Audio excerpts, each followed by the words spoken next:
I don't know where this video is going to start or end. We're still working on the round Baler New Holland 660 auto wrap. So what's going on? The electronics aren't working.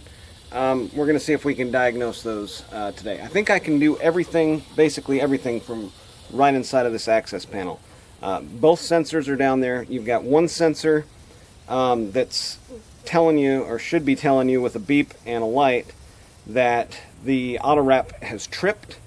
And then once that cam goes all the way over, another normally closed switch opens, and then it should just start beeping like crazy. So I can jump those with alligator clips, and I can also check for 12 volts right at those two switches. So let's jump in here and see if we can figure it out. Welcome to man time.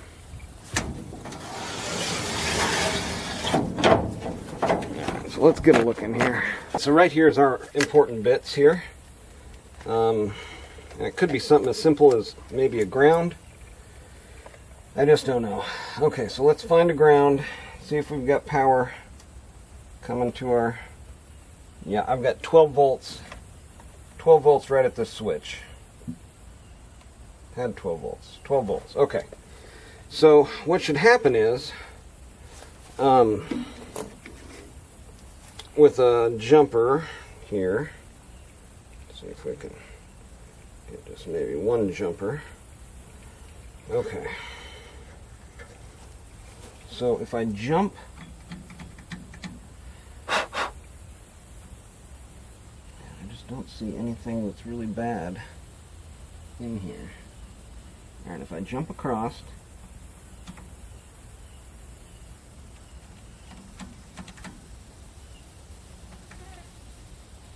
I should hear beeping.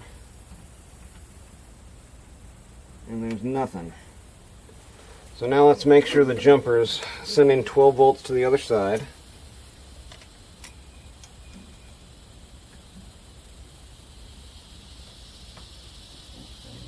Yeah, I got 12 volts to the other side. So if I take the jumper off and measure, yeah, I no longer have 12 volts on this side of the switch. So let's see, if I jump across, let's jump across, make sure I've got 12 volts, and then see if we can figure out why that signal is not doing anything.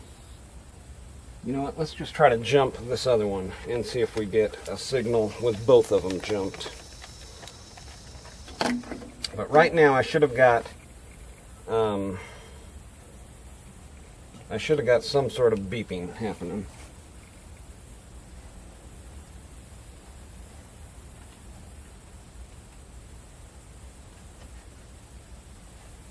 And if I jump, oh, see?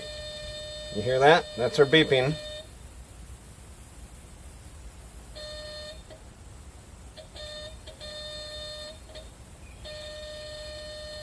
So is it this switch maybe that's bad? See, I tested this switch and it was good.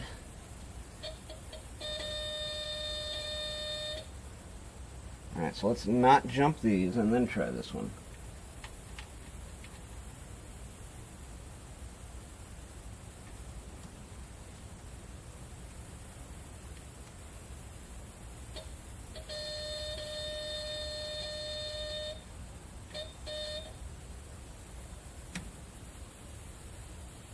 Yeah, so neither of these are working when I'm driving the tractor around. Alright, so the more and more I thought about it, the more and more I kind of realized that it was probably these switches that were just working intermittently. And that was that was part of my problem, right? I was getting the signal when I jumpered them using those alligator clips every time, right?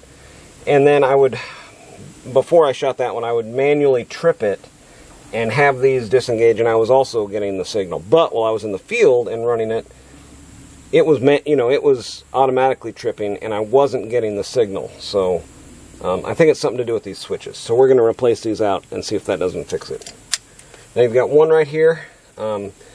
This is when it first trips, and then you've got another one back here as it engages the twine tubes and going through that operation. So we'll disconnect our wires here and then get this switch off of here. The problem is it's a sealed switch, right? So there's no way to go in there and repair it. You know, and it looks like it's only partially sealed, right? I mean, there's still like air can get in there and stuff. So anyway, we'll get these switched out, see if that works.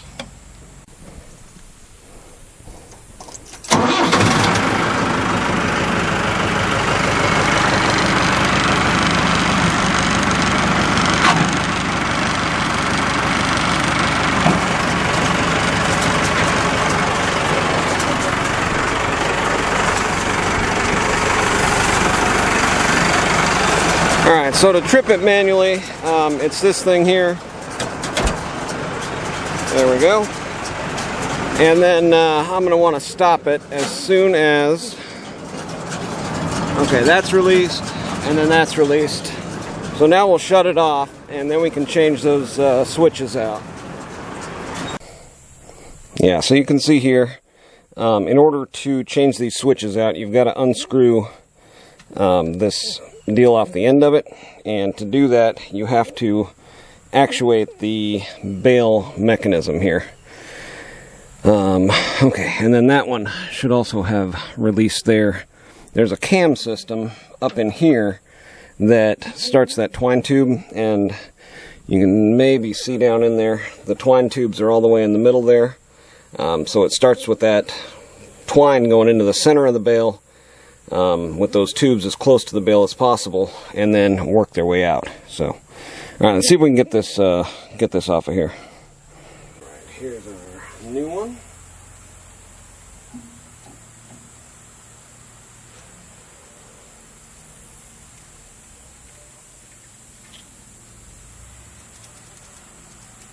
Very nice. We've got our lock washer on the wrong side. What's it gonna do over there?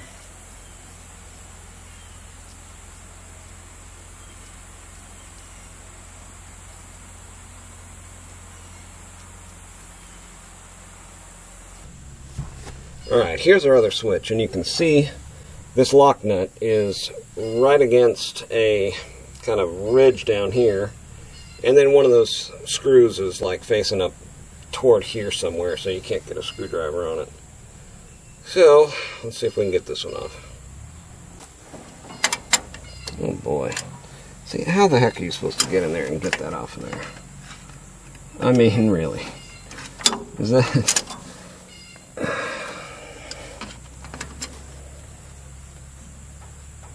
Oh, hello. I guess we are able to turn. Okay.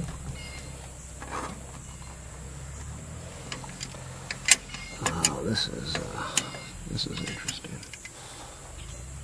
Okay. See, I was thinking if I could just turn the whole freaking thing. Maybe that would work. It's not working.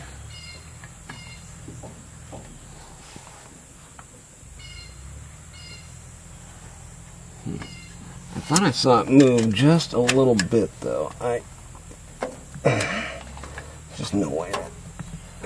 Oh, it does. It moved a little bit. Let's put some blaster on there. Make this easier for all of us. PB Blaster, you're my best friend. Well, you could probably see there the wrench I had wasn't really ideal for getting in there. One of the things I found is, I think these are actually made for like battery post pliers or something. I don't know, but they work really well for some tight spots like this. They've got this weird kind of bite angle on them, and they come in handy for a lot of things. Not so much here, but you know,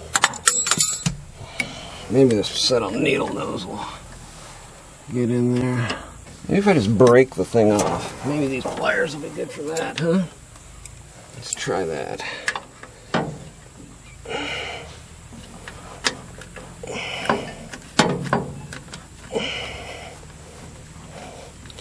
So I think if I could just break this thing off, Then, oh, look at there, I can get that screw out now. Well, if this one was any good, it's not anymore. Well, this is glorious. How the heck am I supposed to tighten this thing? I mean, what the hell's going on here? You know?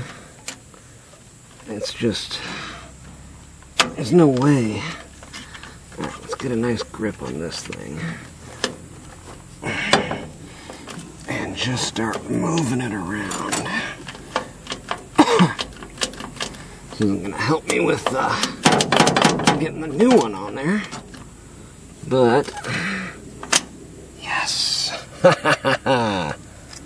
See there? Persistence.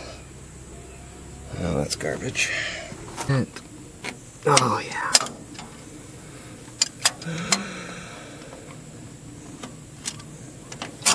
Tightening up this new one's going to be just a joy.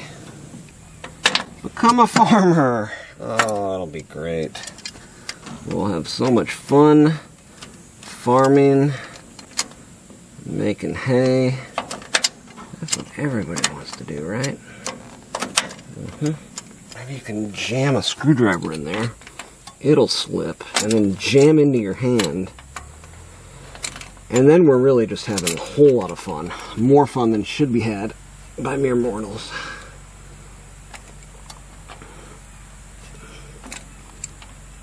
And the fact that now we get to do this all over again. And except this time with a new one that we can't afford to break because of the lead time. But we got it off. Oh, what a nightmare.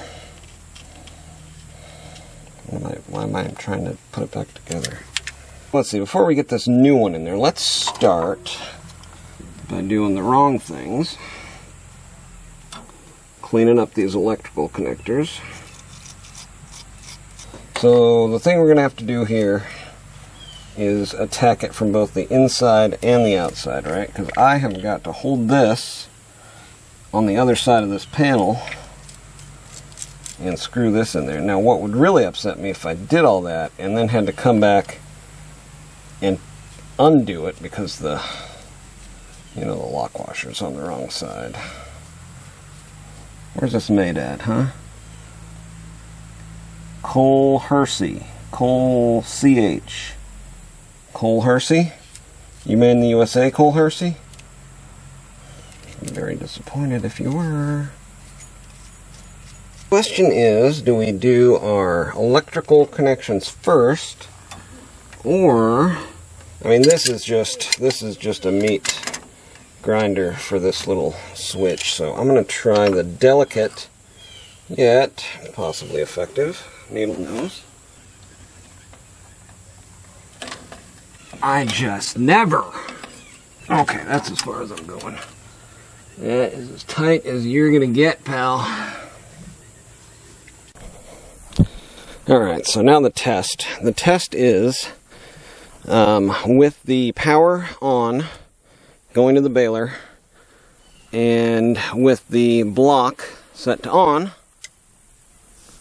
it should immediately start beeping. But maybe it's only with the key. It's only with the key on, okay.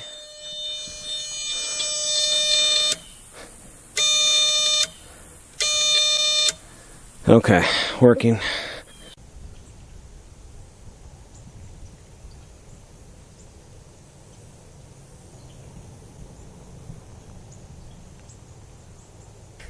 All right. Well, it is Sunday morning here on the homestead, and I've got some bales already baled up. I was able to, since it's been so dry here, get some baling done after doing the raking yesterday on Saturday.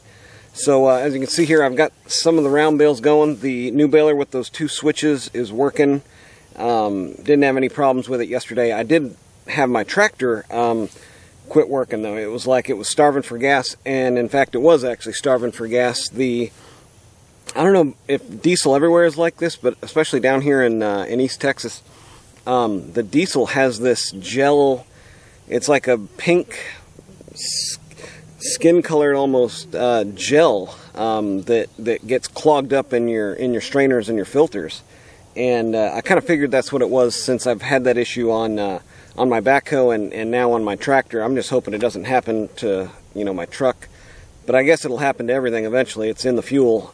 Anything that runs on diesel is going to have that issue. So I'm going to have to go and get some new filters for basically everything, to have filters on hand, so I don't run into that issue. But the Mahindra has a fuel separator, water separator, and it's got a filter strainer in there.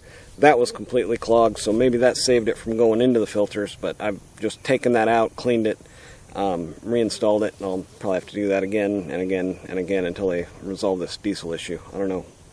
But let's see if we can get the round baler up and going, and get some footage of it actually making some bales. Let's see how it goes.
All right, well, all in a day's work here on the farm.